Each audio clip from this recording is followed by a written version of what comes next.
আমার কাছে আর একটা টাকাও নাই। আমি তোর কথা দিতেছি অল্প কয়েকদিনের মধ্যে তোর বাকি টাকা পরিশোধ করে দিব। তারপরে তোর বিশ্বাস না হয় তাহলে আমার বউরে এই পুরা বাড়িঘর সমস্ত কিছু তুই তল্লাশি করে দেখতে পারোস। ও বুঝছি, পুরো টাকা দিব না, 3000 পয়সা দিলে শুয়ে পড়ো, এটা শুয়ে বেড়াই। কি করতেছে? আমার পিতা শুনতেছে। এই আমি জানি তোমার কাছে টাকা আছে। তুমি যাও, কিপ করে বলবা না, টাকা দিয়ে দাও। ঘরের শত্রু ভীষণ। বাকি খাইবার সময় মনে থাকে না। ওরে আমার পিতার কথা মনে শুরু করছে। ও বড় না কেন? আয় কোথায়? কোথায় গা? আর না পারো। টাকা আনছে আরে। কি হয়? টাকা হয়েছে। থাক যাই না। এখানে 6000 টাকা আছে। বাকিটা পরে দেব না। আচ্ছা চলো তাহলে। আচ্ছা ঠিক আছে, 7000 পাইলাম, 3500 যদি সময় মতো না পাই আবার বেড়াতে এসে পড়বো। হ্যাঁ, আই। একটা শার্ট নিয়ে এই না, এই কোন শর্ত দিও না। আপলে দেখতেছে আবার। অত ভালো শাড়িও না।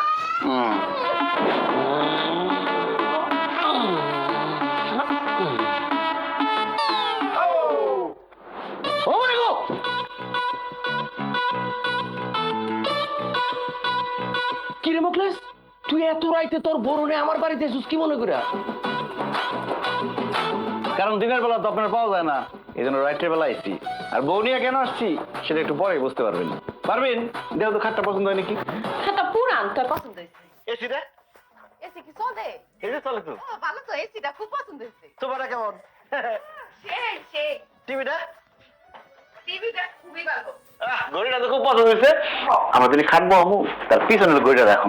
আচ্ছা, আর টিভিটা থাকবে একদম খাট বরাবর সামনে, শুয়ে শুয়ে টিভি দেখতে পাই। তাহলে আমার ঘর সাধারণ জিনিসপত্র সব হয়ে গেল যা। আমি তো কিছুই বুঝতে পারতেছি না, আমার বাড়ির জিনিসপত্র তোর বউর পছন্দ হচ্ছে, এগুলো কেন বলতেছো? কারণ আপনার খাট, এসি, সোফা, টিভি, ঘড়ি সব আমি আমার বাড়িতে নিয়ে যাবো। আরে আরে খোলা বাংলায় মানুষ খবরদার! আমার জিনিসপত্র কেউ হাত দিবি না। মুখলেস, তুই কি দোকানদারে তুই আর ডাকাতে শুরু করছো? আমি কোনো ডাকাতি শুরু করি নাই। আপনি আমার দোকান থেকে বাকি খাইছেন 22,700 টাকা। অনেকবার টাকা দেওয়ার ডেট দিচ্ছেন কিন্তু টাকা দেন নাই, এই জন্য আপনার ঘরের জিনিসপত্র সব নিয়ে যাবো আজকে। তুই আমার কাছে পাবি 22,700, এই জন্য আমার 2,001 তোমার জিনিস হয়ে যাবি। আপনি তো আপোষে আমার জামাই টাকা দেন নাই, জোর করে নিতে হইতাছে। আর জোর করলে একটু বাড়ায় নিতে হয়, বাড়ায় নিতেছে। দাঁড়া বৌমা, আমার এত বড় সন্ন্যাস করে না। মুখলেস, আমার জিনিসপত্র নিস না, আগামী সপ্তাহে আমি তোর টাকা শোধ করে দিব। আপনি একটা মুরব্বী মানুষ, আমার একটা কথা বলছেন, কিন্তু আপনার কথা আমি বিশ্বাস করি না। এরকম ডেট আপনি অনেকবার দিচ্ছেন, আজকে এখন যদি টাকা না দেন সব জিনিসপত্র নিয়ে যাবো। এই ওঠা! এত রাতে আমি অন টাকা কই পাবো? আমার কাছে টাকা পয়সা নাই তো। তাছাড়া টাকা লাগবে না তো, আপনার ফার্নিচার, এসি, টিভি এটি বিক্রি করে আমরা টাকা উদ্ধার করে নেবো। এই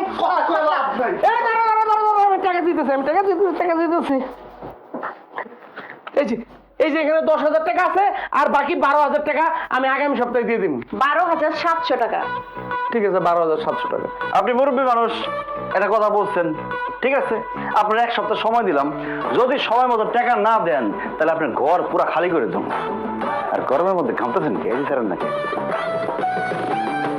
আচ্ছা, আসসালামু আলাইকুম। ওয়ালাইকুম আসসালাম।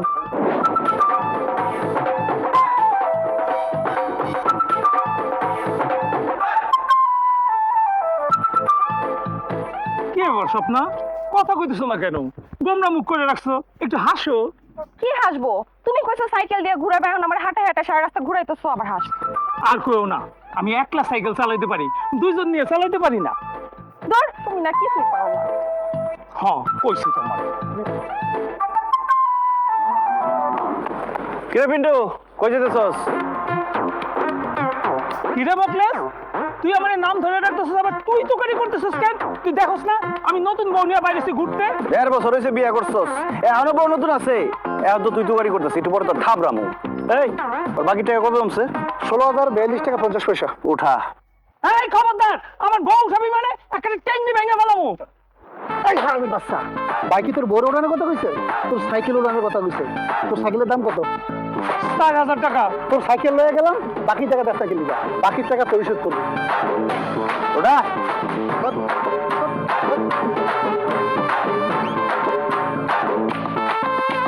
একদম চুপচাপ খারা থাক। বাকির টাকা যদি না দেয় তোর বউরে উঠাই লইতাম, তখন বুঝবি। উঠাইছাস? এটা আন দে। জানে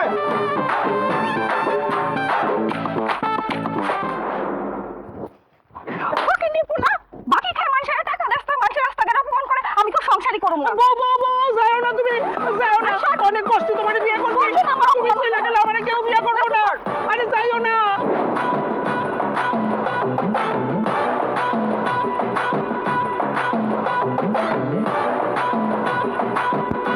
কিরে বিল্লাল আমার ছাগল নিয়ে কি করস এবারে ভাই দামি করস এই ছাগল তোর মানি এই ছাগল তো আমার তুই আমার দোকান থেকে বাকি খাইছস বাকি খাই টাকা দেসটা এর লিগে তোর ছাগল মানে আমার ছাগল এই উঠা এই খবরদার আমার ছাগলের উপর হাত দিলে একবারে লাশ ফালাইয়া দিব ভাই কি কয় দত্ত কি করবি তুই কি করবি তুই ওরা চল ভাই ওরে ওঠ চল ভাই কাম দে আজ পাশা খেলবো রে শাম ও শাম রে তোমার সনে ও সামনে তোমার বিটু ভাবি কি রান্তেছেন গরুর মাংস ছাড়া তো আমরা ভাতই খাইতে পারি না তাই একটু গরুর মাংস রান্না করতেছি আমাকে বাকি টাকা না দিয়ে বিউটি ভাবি গরুর মাংস রান্না করে খাইতেছে তো বিউটি ভাবির বাকি কত পড়ছে দেখছি বিউটি ভাবি 12,320 ওঠা এই উঠা মানে খবরদার আমার কাছে আসবি না আমার বিয়ে হয়েছে আমার জামাই আছে কিন্তু এই আপনার কেন উড়াইতেছে আমি কি আপনি উড়াইতে পারবো বাইক হয়েছে গরুর মাংস উড়াইতে গরুর মাংস নিবি না বাইরে নিস না বাইরে অনেকদিন পরে খাইতে নিছে আমার শাশুড়ি একটু খাইতে চাইছে আউস কইরা নিস না বাকি টাকা না দিলে খালি গরুর মাংস না আপনি শুধু উঠাইলে তো আপনার শাশুড়ি শুধু উঠাইলে তো হায় হায় রে এত কষ্ট করে গরুর মাংস রান্না করছি মকলেস তুই নিয়ে গেলি তো তুই পারলে টাকা উঠাইস তোর বাকির টাকা আমি জিন্দেগিতে দিব না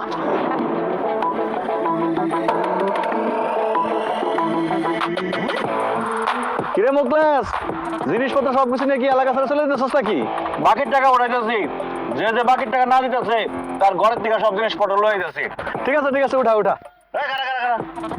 ওর কাছে কয় টাকা ভাই 5,500 কয় টাকা দে আমার কাছে তো টাকা নাই এখন আর মোবাইল উঠা বেটা কি কস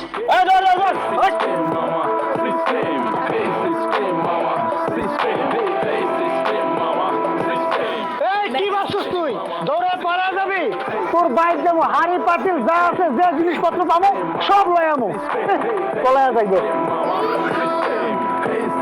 ভাই গরুর মাংস রান্নাটা মনে ভালোই হয়েছে না দেন আমার এক দিন খাই মানে